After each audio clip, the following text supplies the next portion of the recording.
मैं ले लूं एक भजन। सहनावतु सहनौ भुनक्तु सह वीर्यं कर्वावहै तेजस्विनावधीतमस्तु मा विद्विषावहै। ओम शांति शांति शांति। वैदिक प्रज्ञा व्याख्यान माला समूह ग्रुप में आप सभी का स्वागत है। तो पहले भजन के लिए, हाँ, सुशील जी आप लेना चाहते हैं, लीजिए। हाँ, अगर कोई ना हो मैं ले लेता हूँ जी। ईश्वर भक्ति का भजन। सबको सादर नमस्ते। आवाज आ रही है बहन दीपालिका बहन जी?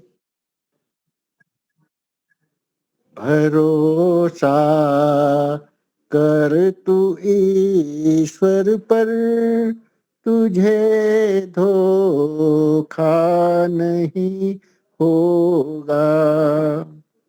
भरोसा कर तू ईश्वर पर, तुझे धोखा नहीं होगा। ये जीवन बीत जाएगा, तुझे रोना नहीं होगा। ये जीवन बीत जाएगा, तुझे रोना नहीं होगा। कभी दुख है कभी सुख है, ये जीवन धूप छाया है। कभी दुख है कभी सुख है, ये जीवन धूप छाया है। हंसी में ही बिता डालो, बितानी ही ये माया है। हंसी में ही बिता डालो, बितानी ही ये माया है। भरोसा कर तू ईश्वर पर, तुझे धोखा नहीं होगा। जो सुख आए तो हंस देना, जो दुख आए तो सह लेना। जो सुख आए तो हंस देना, जो दुख आए तो सह लेना। न कहना कुछ कभी जग से, प्रभु से ही तू कह लेना। न कहना कुछ कभी जग से, प्रभु से ही तू कह लेना। भरोसा कर तू ईश्वर पर, तुझे धोखा नहीं होगा।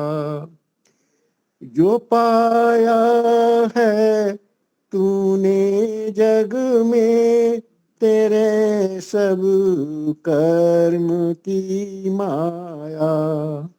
जो पाया है तूने जग में, है सब तेरे कर्म की माया। तू खुद ही धूप में बैठा, लखे निज रूप की छाया। तू खुद ही धूप में बैठा, लखे निज रूप की छाया। भरोसा कर तू ईश्वर का, तुझे धोखा नहीं होगा। ये जीवन बीत जाएगा, तुझे रोना नहीं होगा। अंतिम कहाँ यह था, कहीं तू था, कभी तो सोच ए बंदे। कहाँ यह था, कहाँ तू था, कभी तू सोच ए बंदे। झुका कर शीश को कह दे, प्रभु बंदे, प्रभु बंदे।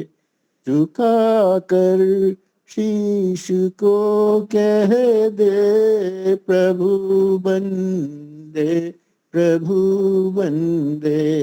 भरोसा कर तू ईश्वर पर, तुझे धोखा नहीं होगा।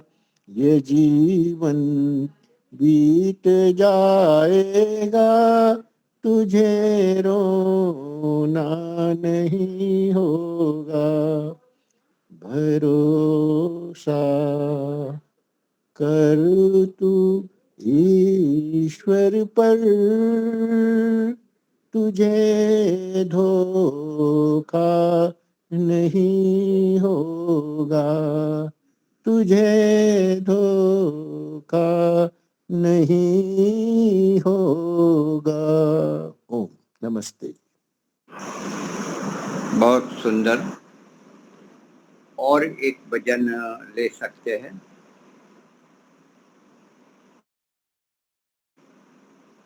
ले लूं? हाँ जी, कौन है? योगेश्वरी माता जी, आप लेने चाहते हो? जी ले लीजिए जी। वैदिक प्रज्ञा व्याख्यान माला में उपस्थित सभी को सादर नमस्ते जी। आचार्य जी को नमस्ते जी। एक प्रभु का भजन। कण कण में जो रमा है, हर दिल में है समाया। कण कण में जो रमा है, हर दिल में है समाया। उसकी उपासना ही कर्तव्य है बताया। उसकी उपासना ही कर्तव्य है बताया। दिल सोचता है खुद वो कितना महान होगा। दिल सोचता है खुद वो कितना महान होगा, कितना महान होगा। इतना महान जिसने संसार है बनाया। कण कण में जो रमा है, हर दिल में है समाया। एक पल में रोशनी से सारा जहान चमका। एक पल में रोशनी से सारा जहान चमका। सारा जहान चमका। सूरज सा एक दीपक आकाश में जलाया। सूरज सा एक दीपक आकाश में जलाया,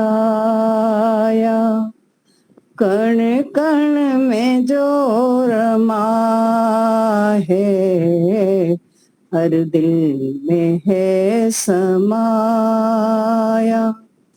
उसकी उपासना ही कर्तव्य है बताया। अब तक ये गोल धरती चक्कर लगा रही है, अब तक ये गोल धरती चक्कर लगा रही है, चक्कर लगा रही है।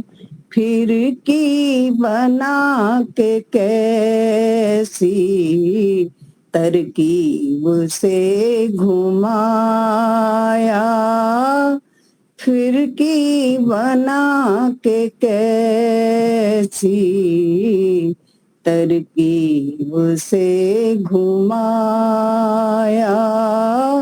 कण कण में जो रमा है, हर दिल में है समाया। देखो ये तन के टुक पुर्जे करते हैं काम कैसे, देखो ये तन के पुर्जे करते हैं काम कैसे, करते हैं काम कैसे। जोड़ों के बीच कोई कब्जा नहीं लगाया, जोड़ों के बीच कोई कब्जा नहीं लगाया। कण कण में जो रमा है, हर दिल में है समाया। कठपुतलियों का हमने देखा जब तमाशा, कठपुतलियों का हमने देखा जब तमाशा, देखा जब तमाशा। छुप कर किसी ने सबको संकेत से नचाया, छुप कर किसी ने सबको संकेत से नचाया। कण कण में जो रमा है, हर दिल में है समाया। बन कर के सबका साथी रहता है साथ सबके, बन कर के सबका साथी रहता है साथ सबके, रहता है साथ सबके। नादान पथिक उसको तू जान ले न पाया, नादान पथिक उसको तू जान ले न पाया। कण कण में जो रमा है, हर दिल में है समाया। उसकी उपासना ही कर्तव्य है बताया, उसकी उपासना ही कर्तव्य है बता। धन्यवाद। सुंदर बहन जी, बहुत सुंदर बहन। और बहुत ही बढ़िया। भजन इतना मीठा मधुर है, बस सुनते रहे। बहुत बढ़िया। आवाज भी उतनी तो मीठी है। हाँ, बहुत बढ़िया। तो हमारे आज के वक्ता भाग्येश जी है, उनके पिताजी भी यही हमारे पड़ोस में ही है, मतलब बाजू में ही में मिलते रहते हैं, खबर अंतर पूछते रहते हैं, स्वस्थ है। तो आज आप अपना वक्तव्य प्रारंभ करें जी। सबको सादर नमस्ते जी। नमस्ते दोनों जी। भजन बहुत ही, हाँ जी, दोनों भजन बहुत बढ़िया थे। ईश्वर पे हमें श्रद्धा रखनी है और ईश्वर को जब तक हमने साक्षात्कार नहीं किया है तो ईश्वर दो तरह से समझ में आता है, एक श्रुत ज्ञान, दूसरा अगर कोई श्रुत ज्ञान नहीं ले पा रहा है तो काव्य ज्ञान। जो माता जी ने ईश्वर कवि है और ये संसार पूरा काव्य है, इस संसार को देख के भी हमें बहुत सारा ज्ञान होता है। तो कई बार कई लोग शिकायत करते हैं कि हमको तो वेद नहीं पढ़ने मिला, हमारे लिए तो अन्याय हुआ है। तो वो ऐसा नहीं है। जिनको वेद के वेदकृत या ऐसे शास्त्र नहीं सीधे सीधे उनको ज्ञान प्राप्त होता है, जो माता जी ने भजन में बताया वो वैसे ज्ञान प्राप्त कर सकते हैं। पूरा का पूरा कैसे पृथ्वी चल रही है, कैसे सूर्य है, कैसे शरीर काम कर रहा है, तो ये बहुत ही सिंपल। अगर इतना भी हमने भजन का पूरा सार ले लिया तो हमारा बहुत ज्ञान बढ़ता है और हमें ईश्वर के प्रति कृतज्ञता उत्पन्न होती है और उसी की उपासना ही कर्तव्य बताया। तो पंचमहायज्ञ विधि में हमारा विषय चल रहा है ब्रह्म यज्ञ। ब्रह्म यज्ञ का अर्थ है उपासना, संध्या, ध्यान और अपनी आत्मा को ईश्वर के प्रति समर्पण कर देना। तो उसी की ही उपासना ही कर्तव्य है। तो महर्षि दयानंद जी ने सबसे पहले इस उपासना का वर्णन से पहले यह स्पष्ट किया कि हम सब का जो अंतिम लक्ष्य है उसको प्राप्त करना है, तो उसको प्राप्त करने के लिए एक पात्रता होनी चाहिए। कोई बताएगा वो पात्रता क्या होनी चाहिए? हमने कई बार करना, यम नियम का पालन करना। अच्छा, ठीक है, सही बात है। वो भी एक है। यम नियम का पालन जिसलिए करते हैं, जो महर्षि पतंजलि कहते हैं कि यम नियम महाव्रत है, इनका फल क्या है? यम नियम पालन से क्या होता है? महर्षि पतंजलि क्या कहते हैं कि यम नियम के पालन से क्या होता है? अंतःकरण शुद्ध होता है। अंतःकरण शुद्ध होता है, समाधि की सिद्धि। समाधि की सिद्धि, हाँ जी, समाधि की सिद्धि।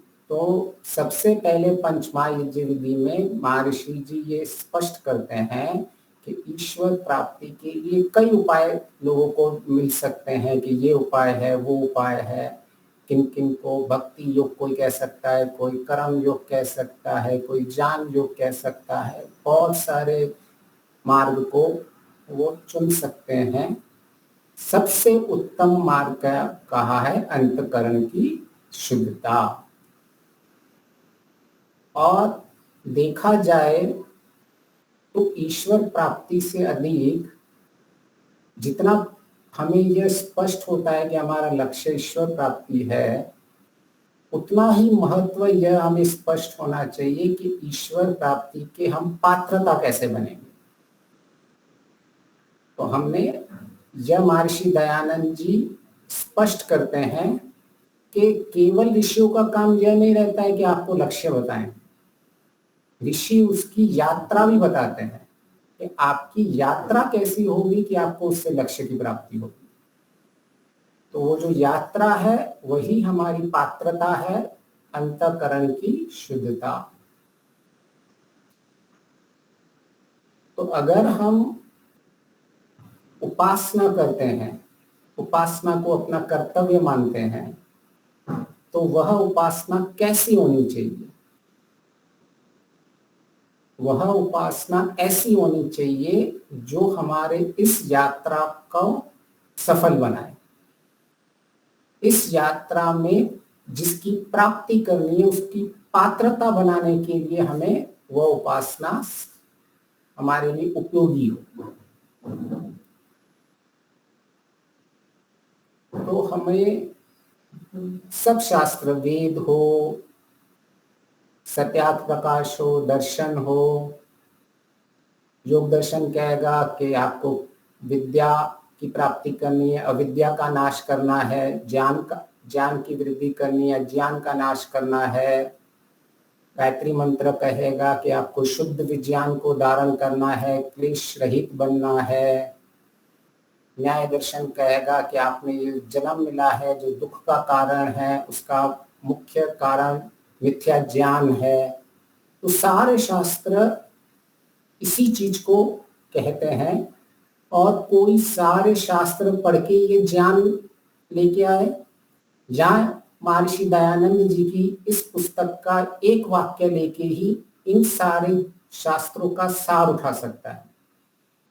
मैं ऐसा नहीं कह रहा हूं कि ये शास्त्र नहीं पढ़ने चाहिए, लेकिन अगर किसी के पास समय का अभाव है और आजकल सबको अगर कहे कि मुझे कुछ ऐसा सुनाओ कि उस शास्त्रों का सार है, कुछ ऐसी मुझे मंत्र दे दो कि जिससे मैं इस सबका जो केंद्र बिंदु है मुझे मिल जाए, तो महर्षि दयानंद जी ने ये केंद्र बिंदु दिया है। एक ही चीज ऐसी दी है कि जिस यात्रा पर चल के हम पात्र बनते हैं और उस पात्र से हमें प्राप्ति होती है। तो यह हमारे संसार में पहले भी यह बहुत प्रसिद्ध था कि अंतःकरण की शुद्धता का अर्थ होता है शुद्ध विज्ञान। अंतःकरण में शुद्ध विज्ञान हो, अंतःकरण में क्लेश रहित स्थिति हो। जो ये क्लेश है ये हमारे अंतःकरण की अशुद्धता है। अंतःकरण में जब क्लेश नहीं होता है तो अंतःकरण निरुपद्रव बनता है। अगर जितने अंतःकरण में क्लेश होते हैं उतने उपद्रव बनते हैं। और निरुपद्रव की स्थिति को ही महर्षि दयानंद शांति जो हम पाठ करते हैं, श्यामा शांति रेदी, उसमें कहते हैं शांति का अर्थ उपद्रवित स्थिति। तो एक बार एक राजा थे, उन्होंने कहा कि जो भी अच्छा चित्र बनाएगा इस शांति को लेके, निरुपद्रव स्थिति को लेके, अंतःकरण की शुद्धता को लेके, उसको हम विजेता बनाएंगे। सारी बहुत कंपटीशन रख दी थी राजा ने। उस कंपटीशन में 2 चित्र फाइनल्स में आए थे कि इन 2 चित्रों में से एक को चुनना था। तो यह अंतःकरण की शुद्धता को कैसे हम अभिव्यक्त करें, ये राजा बहुत तत्पर थे उसको देखने के लिए। कि सारे इतने हमारे जो भी शास्त्र हैं, इतने वेद हैं, उपनिषद हैं, जिनकी बात कर रहे हैं, जो अपना इतना केंद्र बिंदु है जिसमें हमें दिन रात काम करना है, वो स्थिति कैसे कोई चित्रकार प्रकट करता है वो मुझे देखना है। तो मैं उन 2 चित्र को, जो हमारे चित्रों में शॉर्टकट जो फाइनल 2 चित्र आए थे, उन चित्रों को मैं आपके सामने रखता हूं और आप बताना कि इनमें से कौन सा चित्र जो होगा वह आपके हिसाब से अंतःकरण की शुद्धता का चित्र है। तो जिस तरह से फिर आप चुनोगे उसके हिसाब से हम अपना सब निर्णय लेंगे।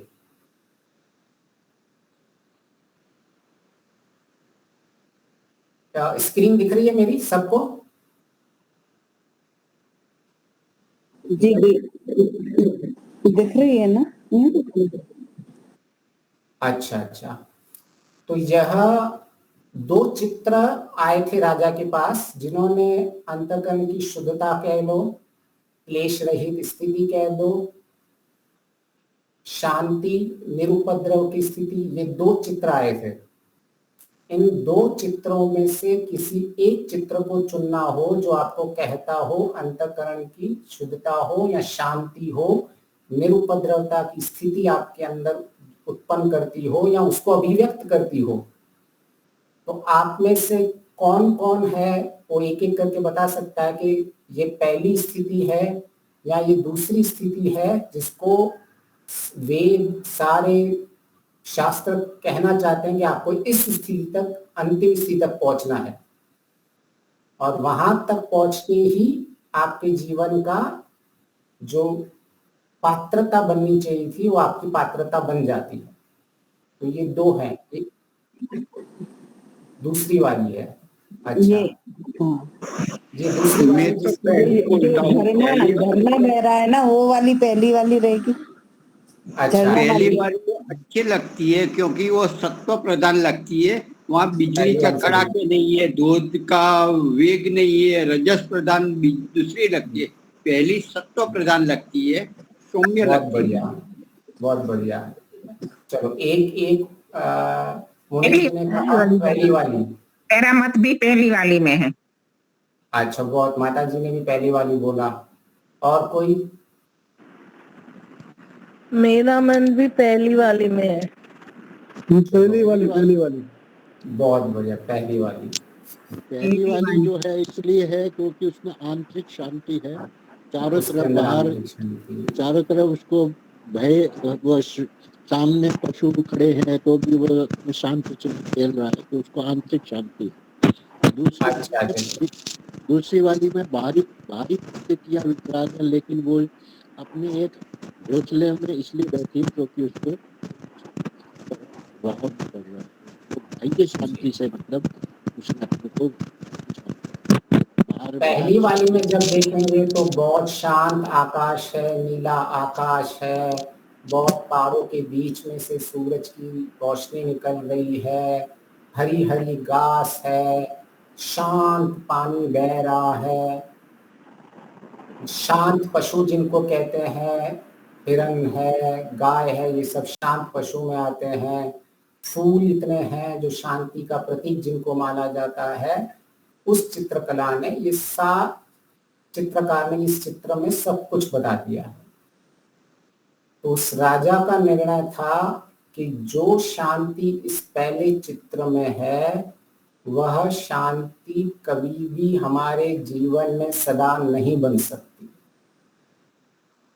और जो दूसरे वाले चित्र है जिसमें बिजली चमक रही है, बारिश पड़ रही है तेज, ऊपर झरने से तेज पानी आ रहा है, तूफान दिख रहा है, परंतु और अंधेरा भी है, परंतु ऐसी विकृत स्थिति में भी, ऐसी प्रतिकूल स्थिति में भी एक माँ जो पक्षी है अपने बच्चों को दाना खिला रही है। तो वह अपने कर्तव्य कर्म को छोड़ के भाग नहीं रही है, कैसी भी विपरीत परिस्थिति आ रही है उसके सामने, फिर भी वह शांत मन से अपने कर्तव्य में लगी हुई है। तो ये जो दूसरी वाली है, यह है अंतःकरण शुद्धता का जो अगर अभिव्यक्ति है तो वह यह दूसरी वाली चित्र है कि बाहर की परिस्थितियां आपके विपरीत होंगी, बाहर की परिस्थितियां आपके प्रतिकूल होंगी, बाहर की परिस्थितियां आपके लिए जो मन में विचलितता उत्पन्न करेंगी, बाहर की परिस्थितियां आपके मन में उपद्रव उत्पन्न करेंगी, बाहर की स्थितियां आपके कर्तव्य क्रम से आपको दूर लेके जाएंगी, बाहर की स्थितियों में आप अपने धर्म को छोड़ दोगे। ऐसी कई स्थितियां आती हैं कि हम इन सब परेशानियों से छोड़कर अपने धर्म को छोड़ देते हैं, अपने कर्तव्य कर्म को छोड़ देते हैं। जो उपासना हमारी कर्तव्य कर्म है, उस कर्तव्य कर्म तक को भी हम अंतिम में छोड़ देते हैं। केवल उसका कारण होता है कि बाहर की प्रतिकूलताएं, बाहर की परिस्थितियां। परंतु उपासना ही कर्तव्य है। उसका अर्थ ये होता है कि आपकी स्थिति बाहर से कैसी भी हो, आपकी स्थिति बाहर से कितनी भी विचलित करने वाली हो, परंतु महर्षि दयानंद जी कहते हैं कि स्तुति प्रार्थना उपासना का फल दुख की परिस्थिति होते हुए भी, पहाड़ जैसा दुख होते हुए भी आप घबराते नहीं हो और सहन कर लेते हो। तो ये जो उपासना आपने जो वो तो नहीं दिख रहा है, ये पानी गिर रहा है, बिजली दिख रही है, ये पक्षी नहीं दिख रहा है। पक्षी यहाँ जो मैं है उसके अंदर पक्षी बैठा हुआ है, 2 बच्चों को दाना दे रहा है। 2 बच्चे को देख रहा है इसमें 2 दाने दे रहे हैं। ऊपर ये पानी बह रहा है, ऊपर बिजली का कड़क रही है।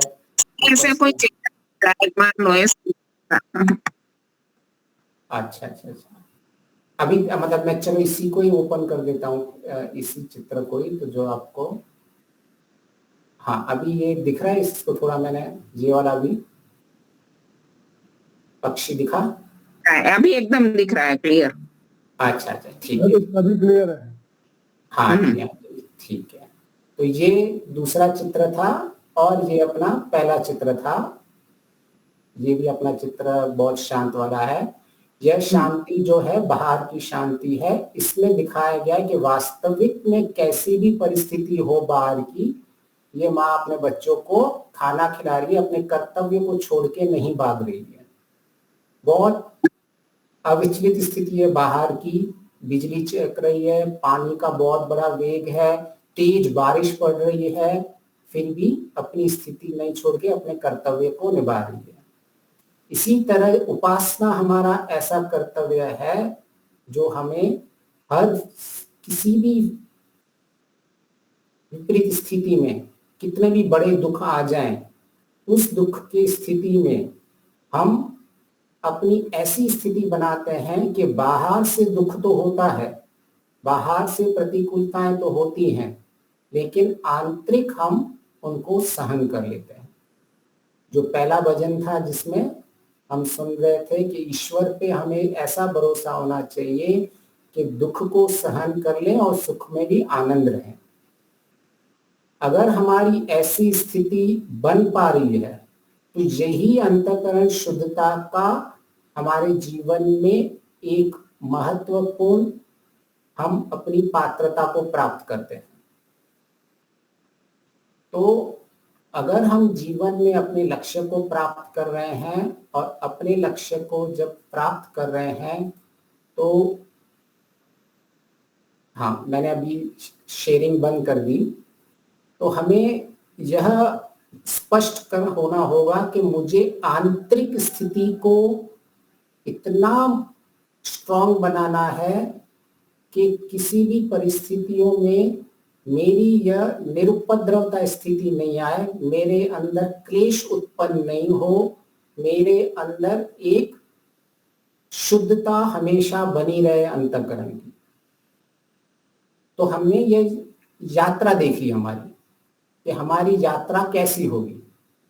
तो मैंने पहले भी कहा था, बहुत सारे लोग लक्ष्य के प्रति बहुत ही चिंतन मनन करते हैं, लेकिन ऋषियों का मुख्य जो दिशा होती है लक्ष्य के साथ साथ वह यात्रा के ऊपर बहुत महत्व देते हैं। उनका, क्योंकि उनको ये स्पष्ट होता है कि ईश्वर लक्ष्य जो है हम वैसे ही प्राप्त नहीं कर सकते हैं। हम केवल उसकी पात्रता को प्राप्त कर सकते हैं कि मैं उसको पाने का पात्र बन जाऊं। जनाता ईश्वर हमको खुद ही है। तो जब हमें पात्रता को प्राप्त करनी है तो पात्रता कैसे पता चलेगी कि मैं ईश्वर के कितने निकट हूं?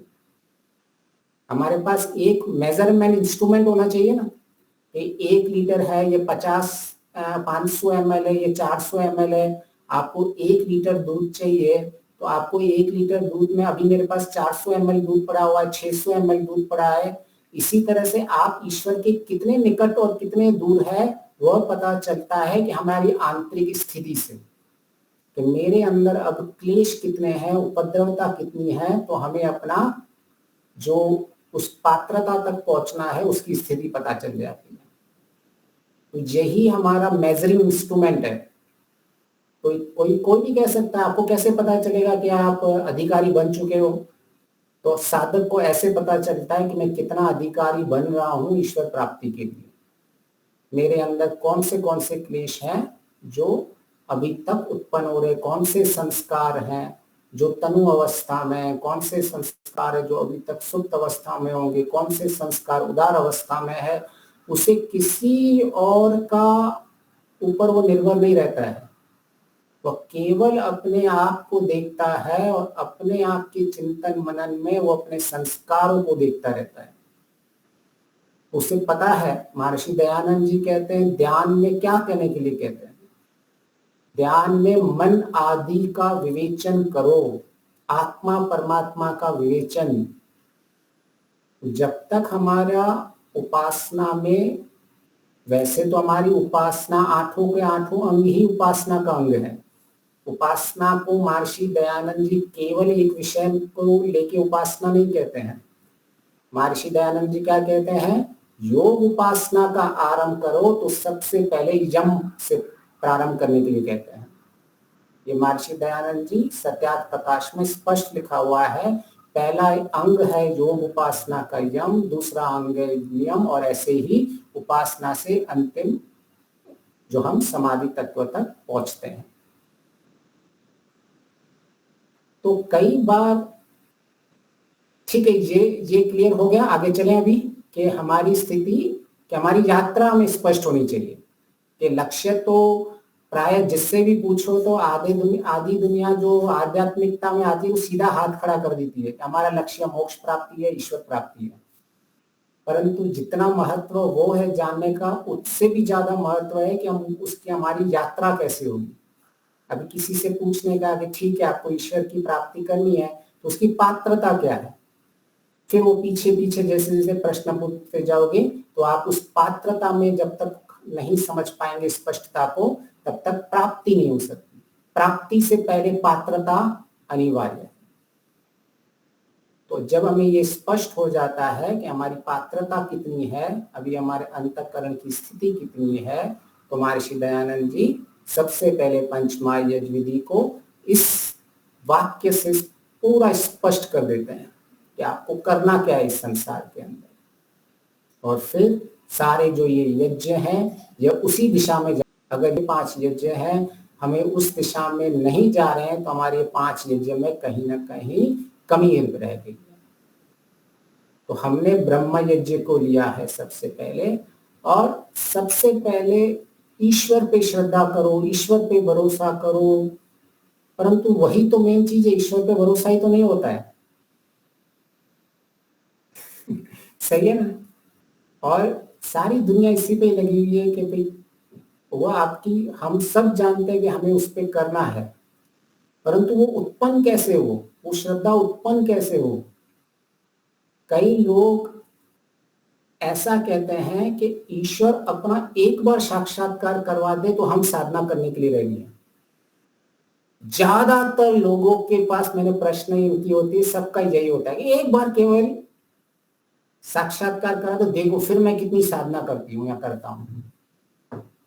परंतु ये ऐसी की ऐसी अपेक्षा इनको संसार में नहीं रहती है। कभी भी लोग ऐसा नहीं कहते हैं कि मैंने जो मुझे इस स्कूल में या इस कॉलेज में पढ़ने के लिए मुझे इंजीनियरिंग या डॉक्टर का सर्टिफिकेट जो मिलने वाला है, मेरे नाम का एक बार सर्टिफिकेट दिखा दो तो मैं पढ़ने के लिए रेडी हूं।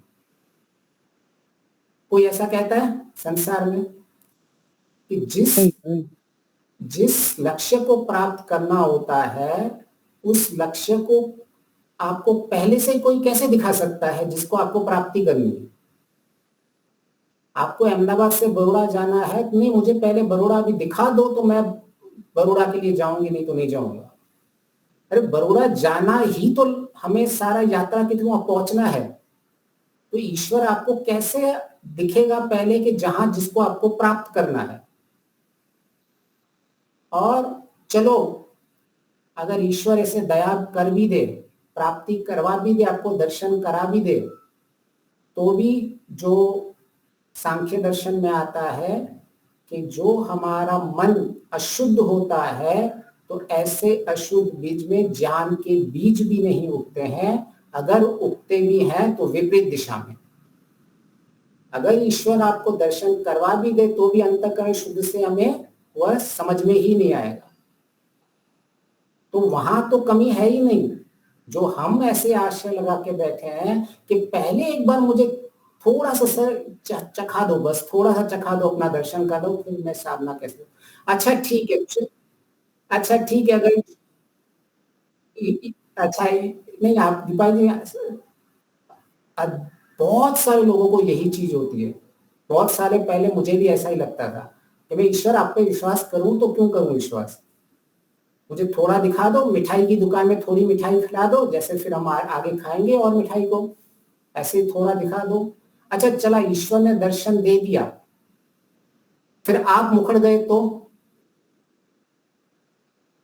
आप उसकी क्या गारंटी है कि ईश्वर ने दर्शन देने के बाद आप इस जो संसार में लगे हुए हो, संसार को लक्ष्य मान के बैठा है, वह संसार के लक्ष्य को छोड़ दोगे, उसकी तो कोई गारंटी नहीं है। आप अगर अंतःकरण अशुद्ध है तो आप ईश्वर के साथ भी चीटिंग करोगे।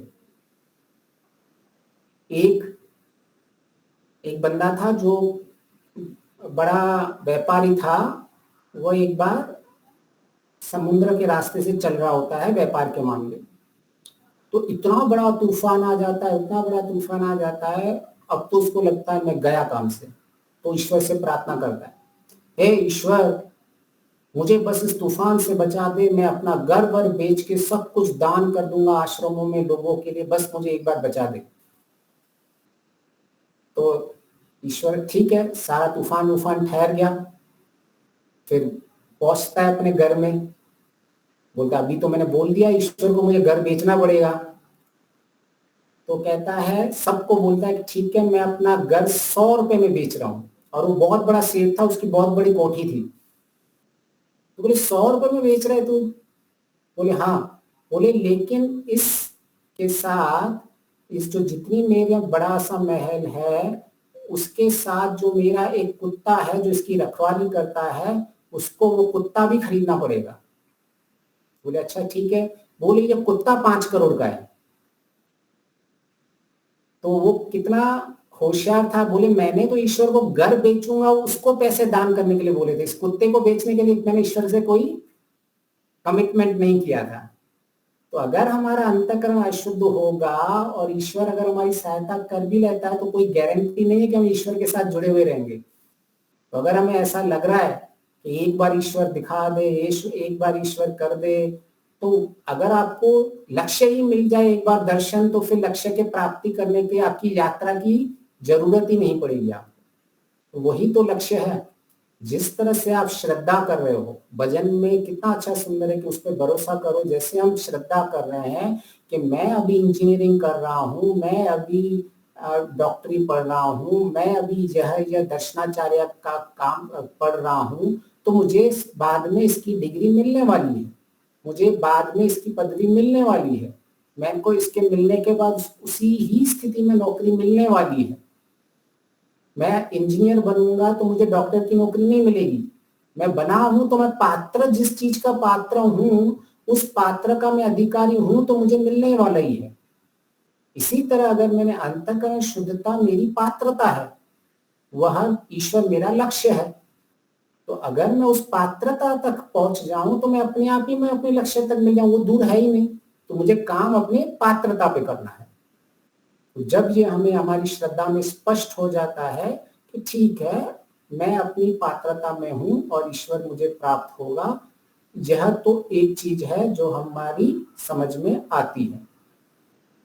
दूसरी हमने अब तक चर्चा की कि हमें ईश्वर के जो श्रद्धा उत्पन्न करनी है, वो श्रद्धा उत्पन्न होती है कि हम किसी को जब किसी के कोई हमें कुछ सुनाता है, कोई हमें कुछ बोलता है, हम कुछ पढ़ते हैं, तो भी हमें उसको प्राप्त करने के ऊपर पूर्ण विश्वास उत्पन्न होता है।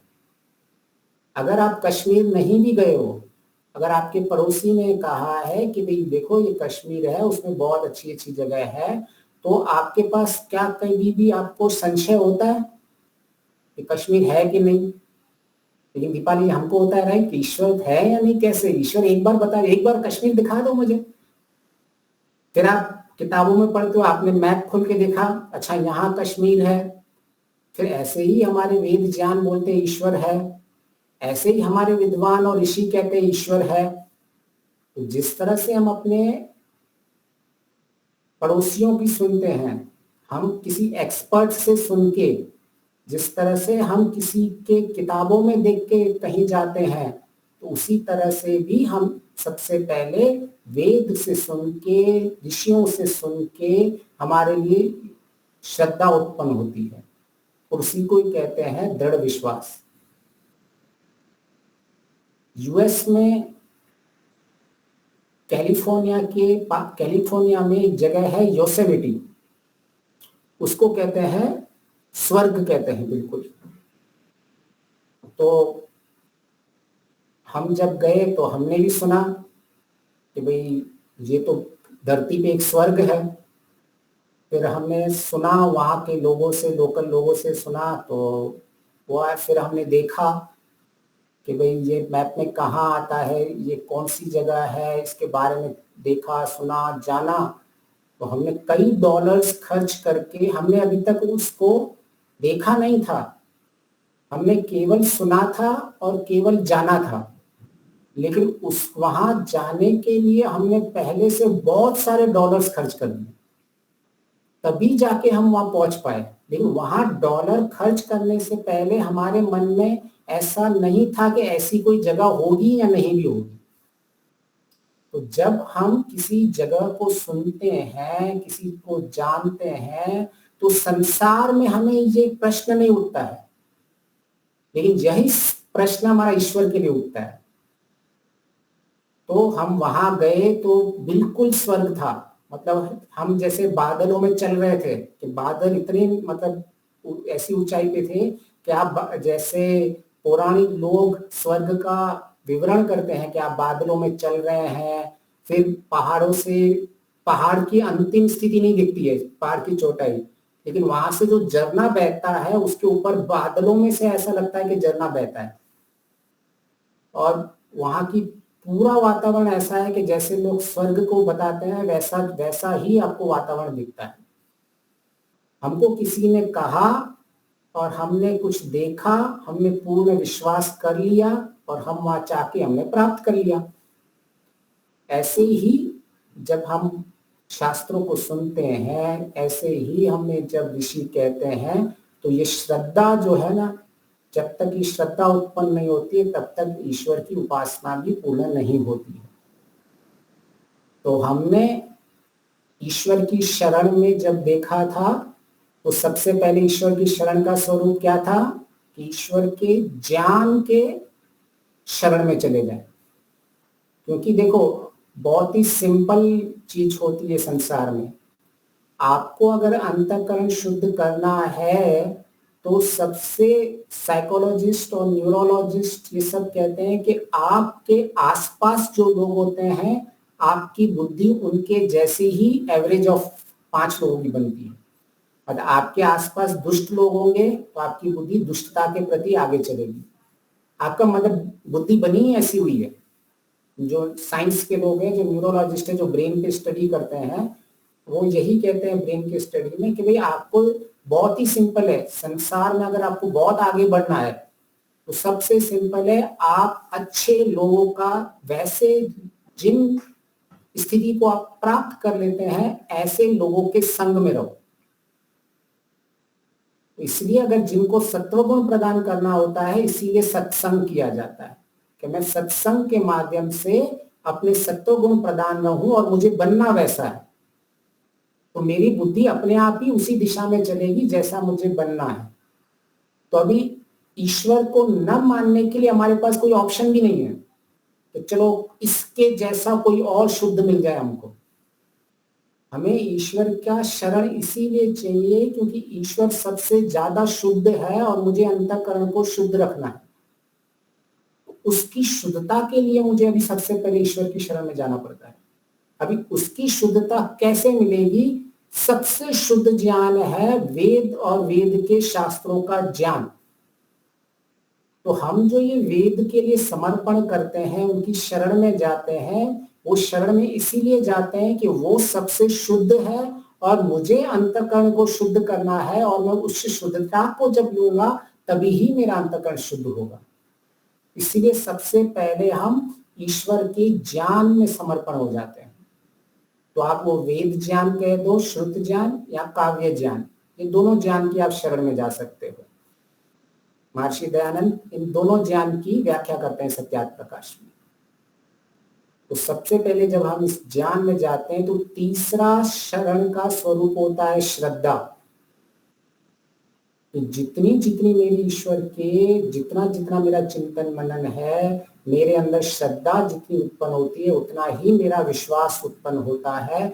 उसी विश्वास के कारण मेरे जीवन के अंदर जो भी जितना भी इस यात्रा में प्राप्ति की स्थिति है उस प्राप्ति होती जाती है। अच्छा ठीक है, जब लोगों को यह प्रश्न होता है कि ईश्वर अपना थोड़ा दर्शन दे दे, तो एक्सपेक्टेशन क्या होती है दीपालिका जी आपकी? उस दर्शन में क्या होगा आपके साथ?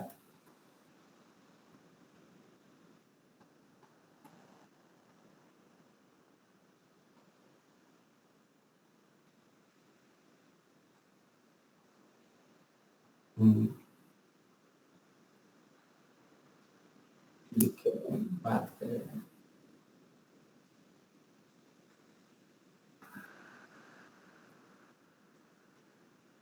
ठीक है, तो आपको ट्रैफिक लाइट में जब सिग्नल दिखता है तो आप क्या करती हो? सिग्नल आपसे बात करता है वो ट्रैफिक लाइट का, लेकिन फिर भी आप उसका पालन करती हो, राइट? वहां आपको अपेक्षा नहीं रहती है कि ये सिग्नल मुझसे बात क्यों नहीं कर रहा है, लेकिन फिर भी आप उस सिग्नल का पालन पूरा कर रही हो। ठीक है, पूरा विश्वास है कि मैं इस सिग्नल तोड़ूंगी तो मुझे फाइन लग जाएगा, और जितना मैं इस सिग्नल का पालन करूंगी उतना उतना मेरी जो यात्रा है वो अच्छी चलती रहेगी। तो मुख्य है जब हम ईश्वर का दर्शन या ईश्वर का साक्षात्कार करते हैं तो उसमें मुख्य होता है ईश्वर से ज्ञान और ईश्वर से आनंद। ये जो दो चीजें हैं, इसके कारण हम ईश्वर का साक्षात्कार के पीछे हम एक आशा लगा के बैठते हैं कि जब भी ईश्वर होगा तो मुझे उससे ज्ञान मिलेगा और उस ज्ञान के से मुझे आनंद भी मिलेगा। तो आपको ईश्वर दर्शन से ये एक्सपेक्टेशन है, ज्ञान और आनंद। ठीक है, तो आपको अभी वेद ज्ञान मिल गया, वो ईश्वर का ही ज्ञान है। ठीक है, उस ज्ञान में दो चीजें मुख्य लिखी हुई है, विहित कर्म और निषेध कर्म। कौन से कर्म आपको करने हैं और कौन से कर्म नहीं करने हैं। धर्म के कर्म करने हैं और धर्म के छोड़ने हैं। और सुख का मूल क्या है? धर्म। धर्म सुख का मूल है। ठीक है ना? तो अभी आपको जो ज्ञान मिला उस ज्ञान पे चल के आपको सुख भी मिल गया। तो आपके पास दो रिक्वायरमेंट थी कि मुझे ईश्वर का ज्ञान मिले और ईश्वर का सुख मिले। तो आपको परोक्ष रूप से इस यात्रा पे ही चल रहे हो। अभी आप इस यात्रा में आपको ईश्वर का ज्ञान भी मिल गया और ईश्वर का ज्ञान के द्वारा सुख भी मिल गया। परोक्ष में तो मिल गया ना कि तो अभी आपको जो मिठाई जो खानी थी वो मिठाई मिल गई, मैं वो बोल रहा हूं।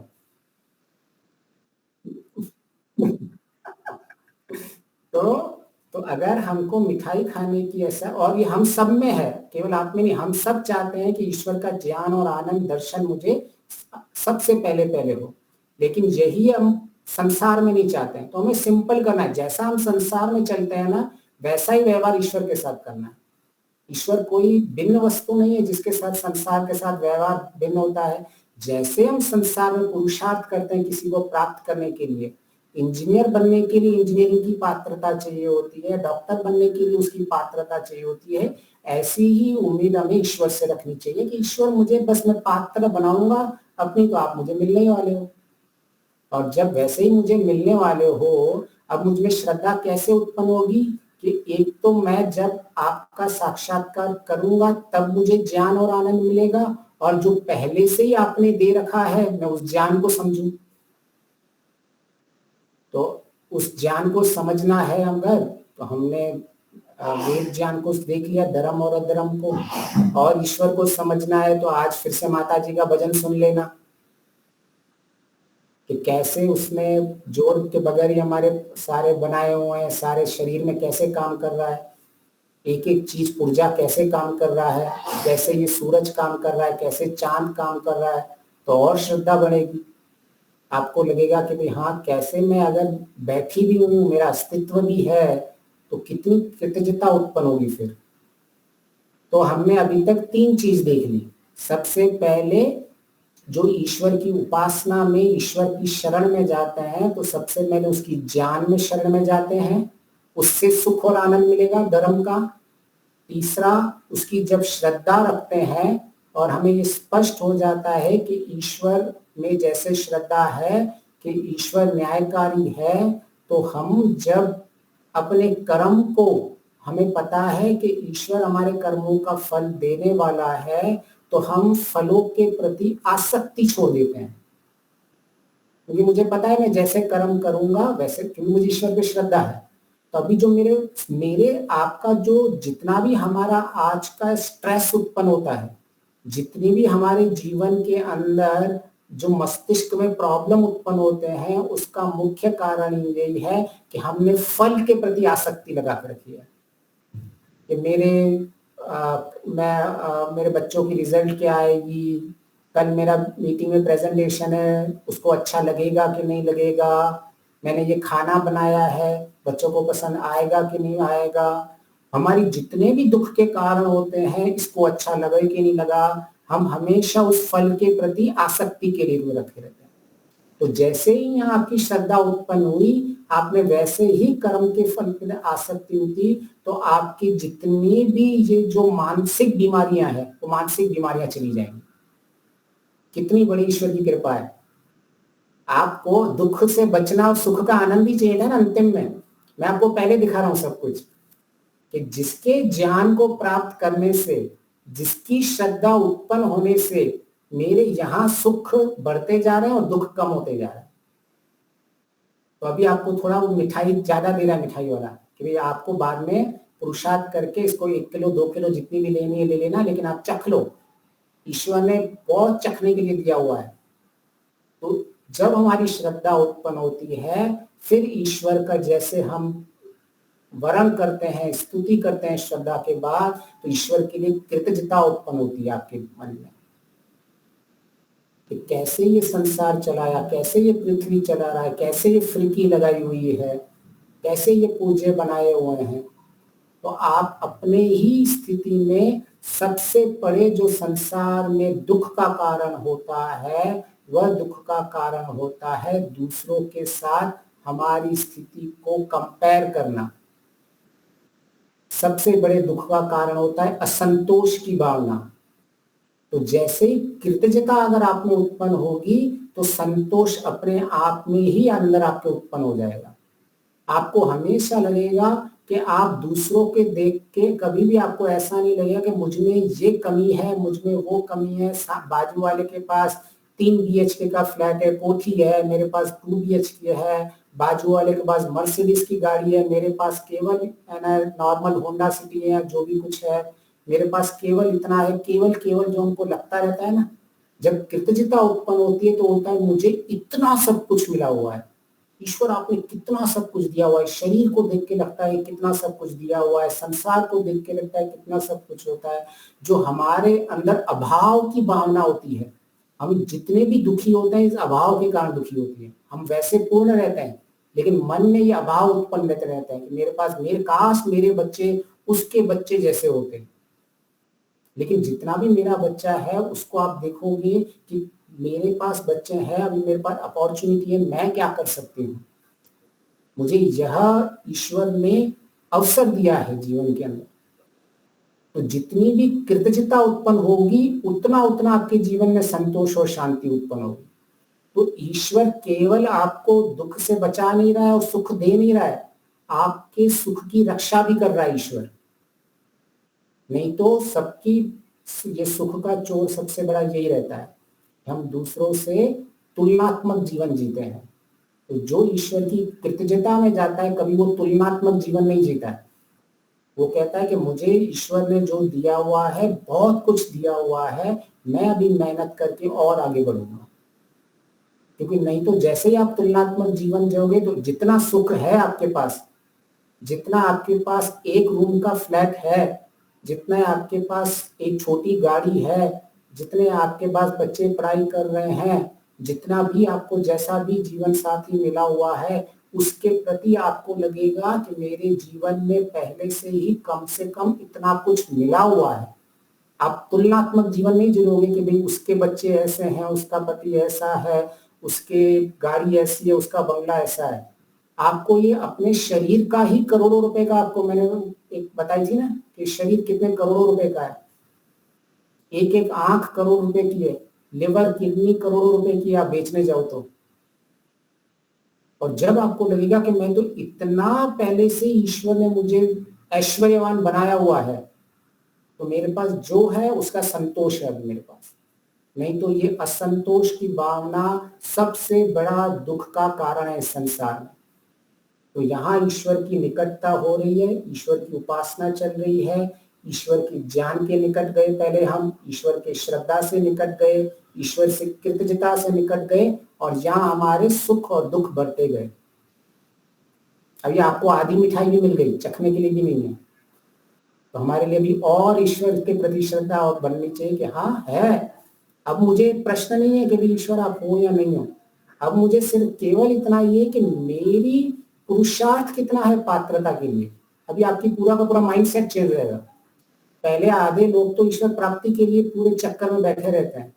जब योगी की बुद्धि योगिक बुद्धि हो जाती है तो उसकी सारी बुद्धि में आ जाती है कि मेरी पात्रता पे मुझे काम करना है। अब वो पूरा का पूरा अपने क्लेशों पे लग जाएगा, मेरी स्थिति कैसी बन रही है। तो जब हम ऐसे ईश्वर की उपासना कर्तव्य से करते रहेंगे, ऐसे ईश्वर के ज्ञान पे चलते रहेंगे। और क्षमा करना मैंने समय पे ध्यान नहीं दिया, 5-7 मिनट आगे के लिए आपका बहुत बहुत धन्यवाद। हम आगे इसको आगे लेके चलेंगे जितनी जितनी हमें चर्चा। बहुत बहुत धन्यवाद आपका। आपका बहुत बहुत आभार। बहुत बहुत अच्छी तरह से आप समझा रहे हैं हमें किस तरह से हम ब्रह्म यज्ञ करें, बहुत अच्छा लगता है, बहुत सुंदर।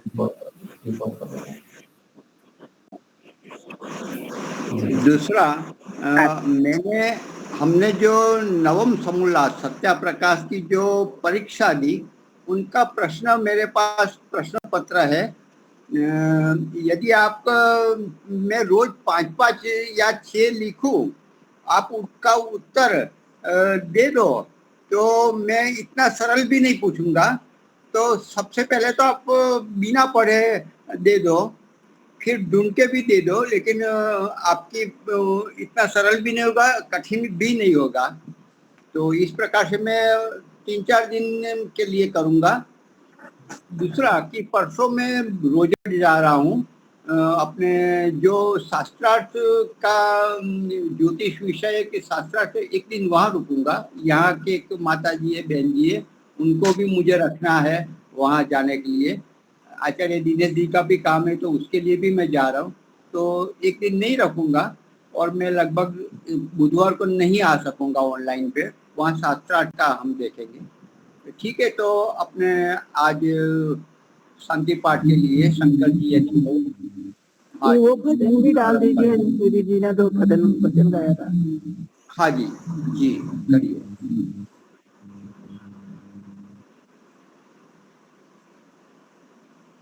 आपकी आवाज शंकर जी।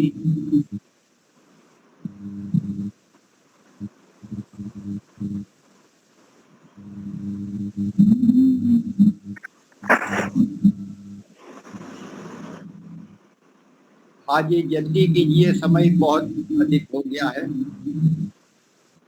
शांति पाठ मैं करवा लेता हूँ, शांति पाठ।